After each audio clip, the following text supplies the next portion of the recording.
Good morning, good afternoon, good evening, wherever in the world you might be. I am Nicole BC, and you know everything.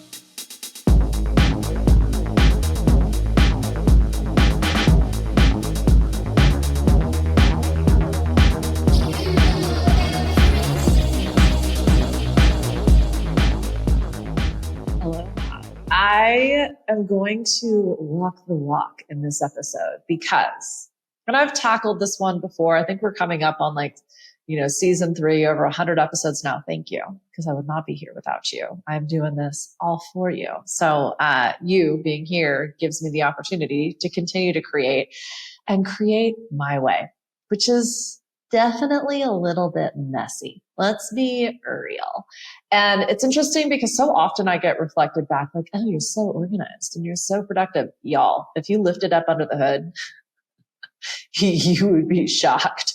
It's like 18 hamsters on 18 different wheels, all running in different directions, strung the fuck out on all sorts of fun substances. Just kidding. That analogy got away from me. The point being, I'm going to be messy AF in this episode because you're listening. You're here. These episodes have all been wildly unprofessional. If you compare me to any other podcaster, whether it's on video or in audio, I think you'll see some pretty stark differences. But I feel like that's reflective of me, of my style, which is generally a lot of let's fucking go. And a bit, I see a problem, I'm going to solve it, with a lot of ADHD AF sprinkled on top just to keep it interesting, right? If I had waited to edit and produce and illuminate and equip these pieces of art with all of the latest bells and whistles, you would never have gotten to experience them. And I would not be getting better, which I'd like to think that I am, especially this most recent iteration. And so is the rest of my team, and doing all of the things that we do to make these episodes possible. We are all getting better.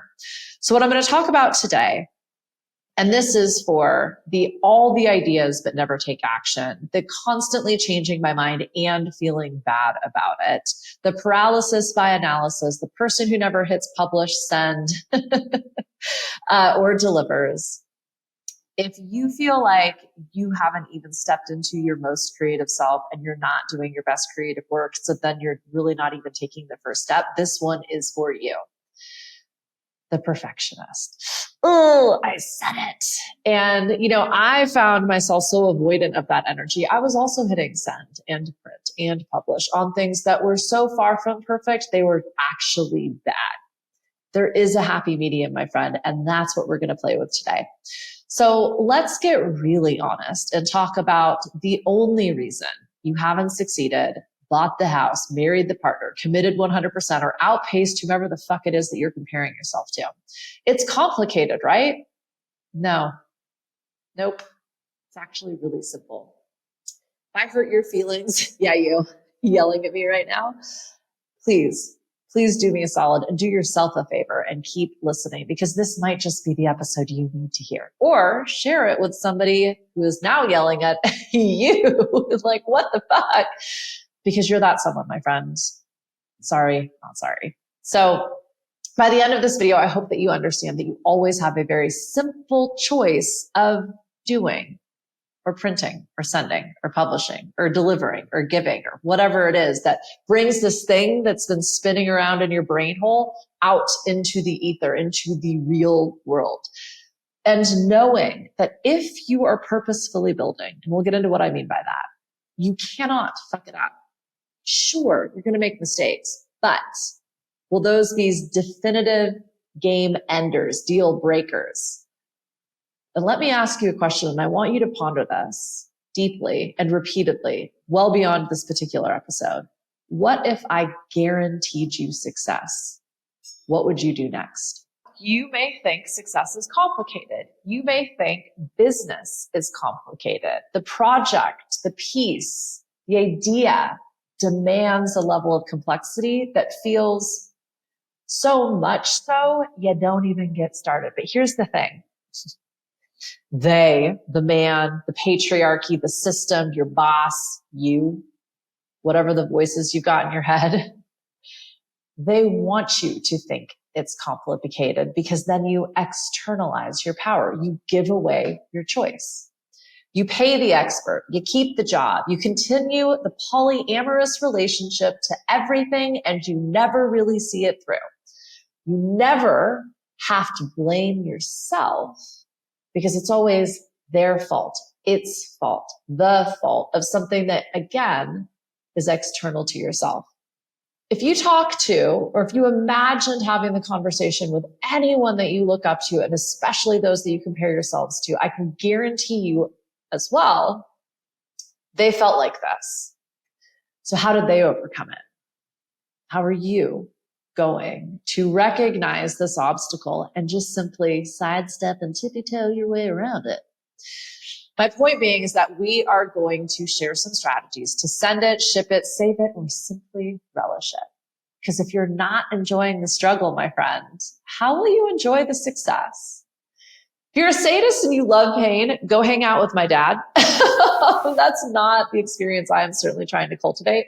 So I'm not going to talk about that. I'm not going to tell you to push harder and go faster and stay up later and outperform everybody else at whatever expense. If you're interested in some sustainable ideas, potentials, parables for success, let's talk about it. Because ultimately, when we get caught up in the complexities of things, it's our self-doubt, it's our self-critic, it's our fear of judgment. Maybe you label it as imposter syndrome.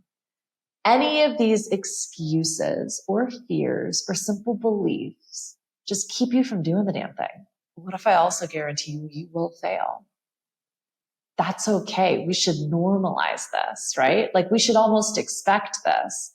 Like the sooner we get that first failure out of the way, then we can start to iterate and improve.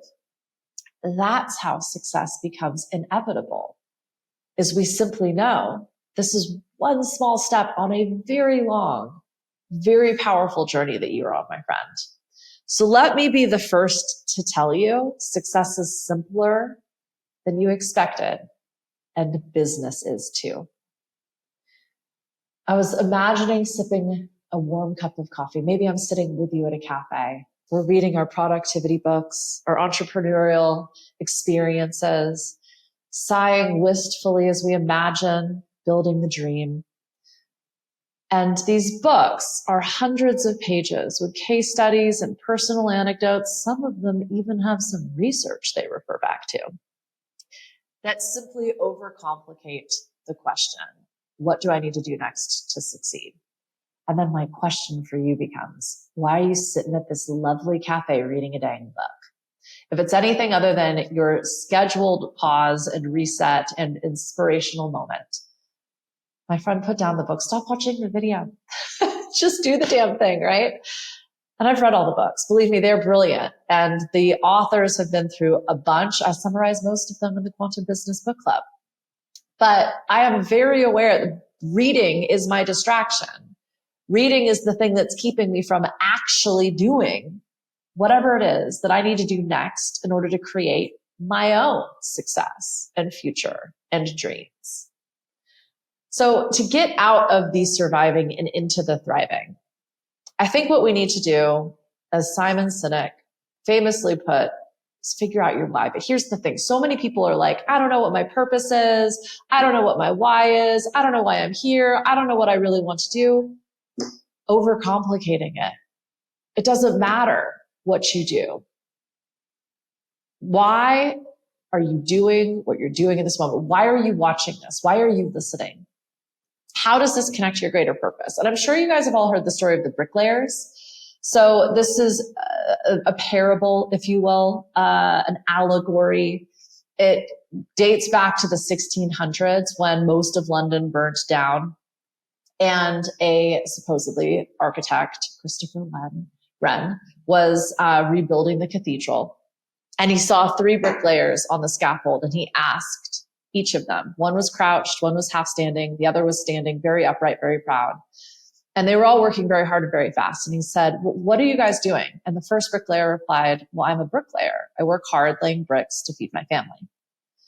The second, who was standing crouched over but upright, said, I'm a builder. I'm building a wall. The third bricklayer, the most productive of the three, said, I am a cathedral builder, and I am building a great cathedral to the Almighty. The key in business and success and simplicity is just simply finding that sweet spot in your current activity. So often we're trying to create all this shit so that we can get ... But I guarantee you there is a thread of that in this moment. If you're seeking security and safety and freedom that you believe comes to you with money, what about right now? Can you feel safe and secure, maybe even free in this moment? If you're seeking love and reciprocity and validation, can you give yourself some love and reciprocity and validation right now? This is how we start to internalize this experience and make it really dang simple. So, and when I say it's simple, I don't just mean that the whole concept or this problem that needs to be solved like comes with a singular solution and there's one right way.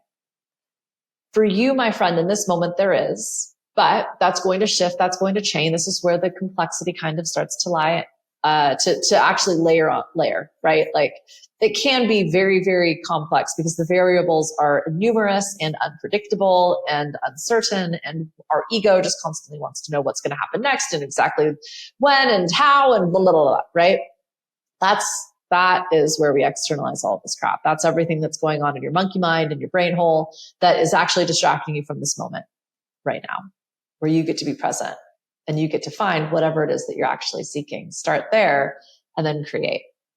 But in business and in life, we can often get distracted by the bells and whistles, and not just all those crazy thoughts and realities in which we're all trying to deal, but like the bells and whistles in terms of like the shiny, sparkly squirrels, where we're looking for tools and habits and hacks and software and tech and clothing and cars and vehicles, both literally and figuratively, to get us to where we're going faster. And I am raising both hands and all 10 toes here because you know me, I am obsessed with tech and Web3 and systems and structures. And believe me, I love the bells and whistles. And I'm the first to get distracted by something sparkly or a squirrel sprinting by. If we don't have that simplicity solidified in this moment and where we're going, none of the bells and whistles are going to help. And in fact, they will just overcomplicate and distract. Business at its core is about solving problems. You are approaching and engaging in your day-to-day because you want something. You have a need and you want to fulfill it. So when we make it more complex than that, we like lose ourselves. That's, I think, where we start to forget what presence even is. I've used this example a lot because I think, firstly, it was profound, but secondly, it's offered regularly. But in talking about finding the joy in the moment and talking about finding peace and security and presence, someone shared with me, but not everybody has that agency and that privilege in their life. And I asked, had they never felt the sun on their skin? Had they never marveled at the magic of simply taking a breath? The thing that their body cannot survive without for more than 3 minutes, but yet they do it automatically without awareness, and it fuels this miracle of a system that is so complex we don't even understand it. Even with all of the science and all of the expertise and all of the money, we still don't exactly understand how all of this works, right? Like, we can appreciate the miracle in the moment, but it's probably not what we were expecting. Like, it's not just like millions of dollars falling out of the sky on top of us. It's a lot more simple than that, right? I was thinking about some like different analogies to bring to you. And one of my clients was talking about creating this new way of reporting so that they could get eyes across of what every facility was completing in each day, what each employee was doing, what leadership was doing. And so they wanted to create this new way of reporting. And I was really excited about that. I think that was going to give them the information that they were looking for. Like the simple question, the simple need, the problem to be solved is, how do I know that everybody is working to the best of their abilities? How do I know that everything is also getting done to the best of its needs, situational demands? Sure. Overcomplicating BC. And so we wanted to create this level of transparency. But I had to ask, is this happening now? Like, do you think everything's getting done? She's like, absolutely not. I was like, okay, well, before we use some type of tech or software or app to create these robust systems, why not just get everybody moving towards like a simple checklist? It can look like a Google Doc or a spreadsheet or maybe a survey monkey that gets sent out at the end of every day. Did these 5 things get done? Yes or no? Let's scale it back. Let's go 3. And we scaled it back because it took her 6 weeks to just even figure out what those 5 questions were. And it's like, did the floors get swept? Did all of the emails get replied to? Like, if there were 3 things that you don't think your business could survive with, if they didn't happen that day, what would it be?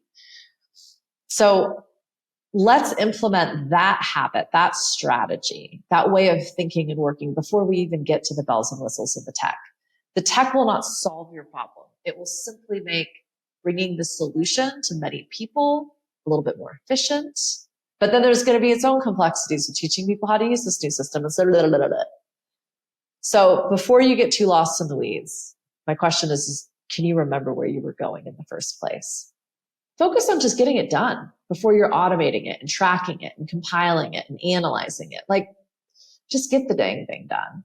And in this world that glorifies flawlessness, where you feel like it's not just about getting it done, but it's getting it done perfectly and doing it in a manner that is so demonstrable to everybody else, it becomes this complex activity.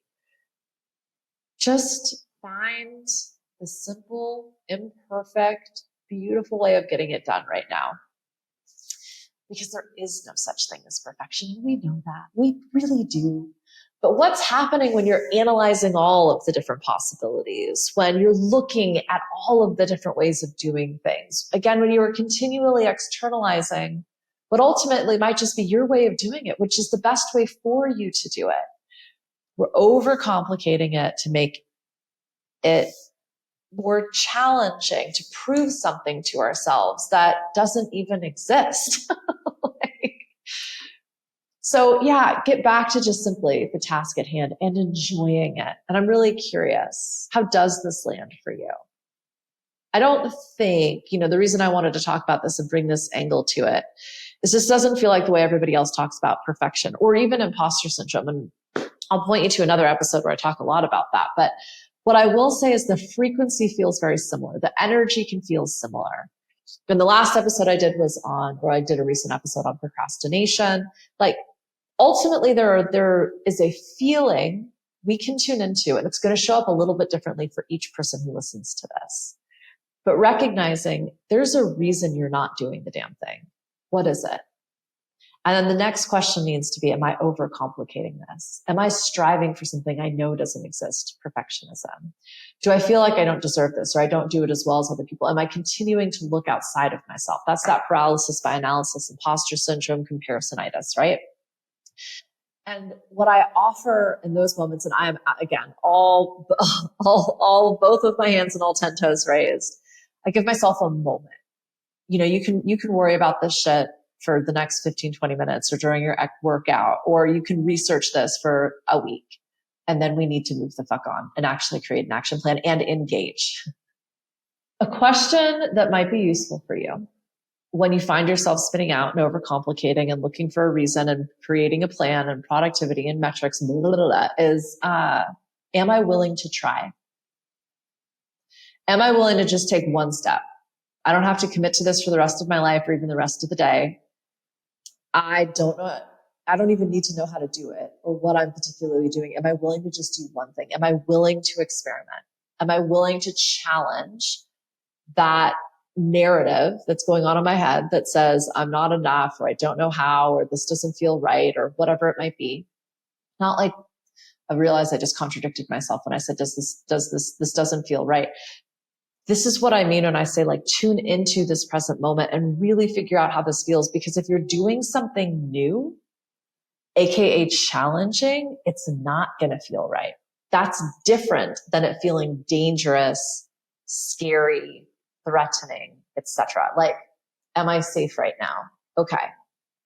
Am I willing to at least write out the social media post? I'm not saying I have to publish it, but let's just practice getting it done and ready and out there. Maybe I do hit publish it, but I have full permission to delete it in 15 minutes if I get a bad comment or a bad reaction to it. Like, recognize that in order to do something new, to simplify it, to take action, it's going to feel uncomfortable. That's different than it feeling threatening. Bad in that way that's like unhealthy, right? It's funny because the next thing on my note says it's trite as fuck, but be real. Because when is the last time you went somewhere new? You did something in a different way. You went without a map or a schedule or a preconceived notion of how things should end up.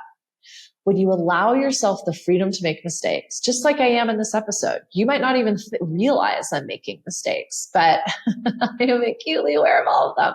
And yet here we are. Success isn't about hitting the bullseye every single time. It's about the resilience to keep pushing forward.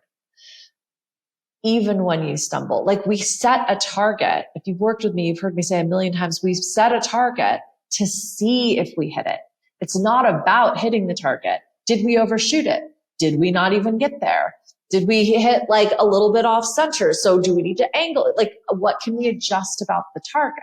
Maybe it was too easy. If you hit the target dead center, first time you tried to hit it, it was too close, my friend. It was too easy. That's just as much of a mistake and a failure as missing it altogether. Everything you have ever done and been through has led you to this moment. So even if you feel like you're flailing, you're failing, you're falling, you're fucking it all up, what if that was by design? What if with that recognition, because when we're in that level 1, 2, we truly are actually fucking it all. You don't have the awareness around it.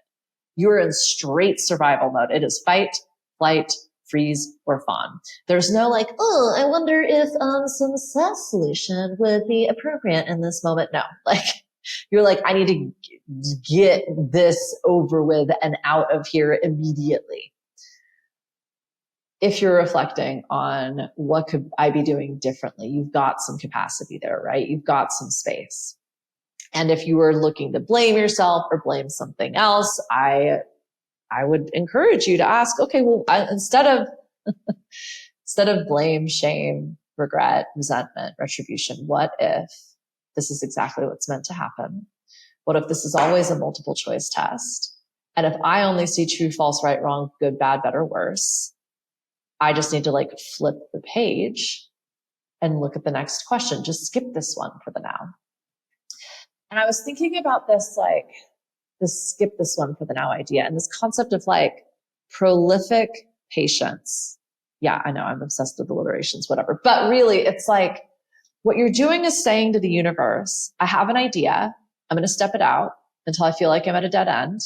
And then I'm going to have another idea because I am a creative person who is solution oriented, who realizes it's as simple as that. I have an idea. I give it a go. It may or may not land. And then I try it again.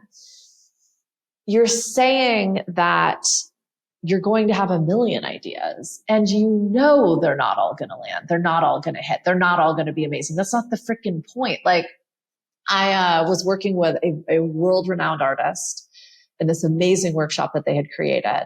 And he was talking about his radio hits. He is a songwriter. He's also a performer. I mean, he's also a business owner. He's a philanthropist. He's an environmentalist. He's a husband. He's a father. He's a million different things. He's a teacher. And he was saying like the music he makes for himself, the art he creates for himself, also a visual artist, sculptor, painter, writer, poet. The art he makes for him is just for him. He knows the products he is creating for his buyers, AKA the songs he's writing for his audience that are going to hit. that are going to get on the radio, that are going to be viral sensations. He knows that. He knows he's going to have a million ideas. His only job is to keep having ideas and to play and have fun, because it's in that space he gets more ideas. And so this prolific patience of like, I'm going to try this. I'm going to be patient with myself and not put this perspective or this expectation of perfection on everything that I'm doing and creating. That is how you get into this prolific state of like, bam, boom, bing, bada boom. Oh, Jesus. That's how you get to date this creative muse, right? And she just keeps coming back for more, because you recognize you have an endless amount to give. And it is in the imperfections, it is in the experimentation that you're unique, truly special, disruptive, never been seen before, the thing that might be your one-hit wonder. Like, that's where they come from, is in this mess, in this discovery space, in this willingness to play. So the simplicity, the progress, the production, the perfection shows up when you just do the damn thing, when you just take the next best step, whatever the fuck it might be.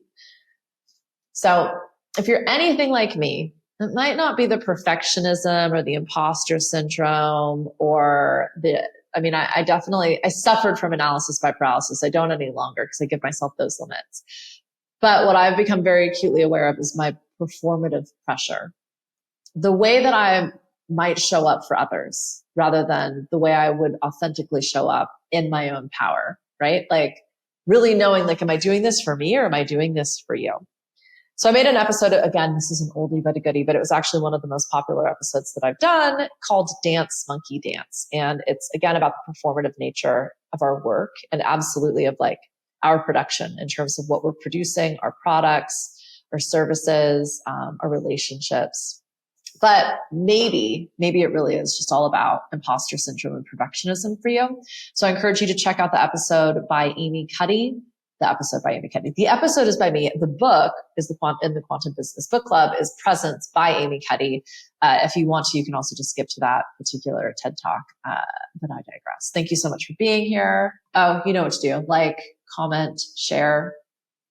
That's how I get the love. I would love to know what you thought about this. And I guess that's enough of me asking you to do shit for me. I probably have a bunch of cool stuff happening. Go to NicoleBZ.com. Find me on all of the socials at the BZ channel.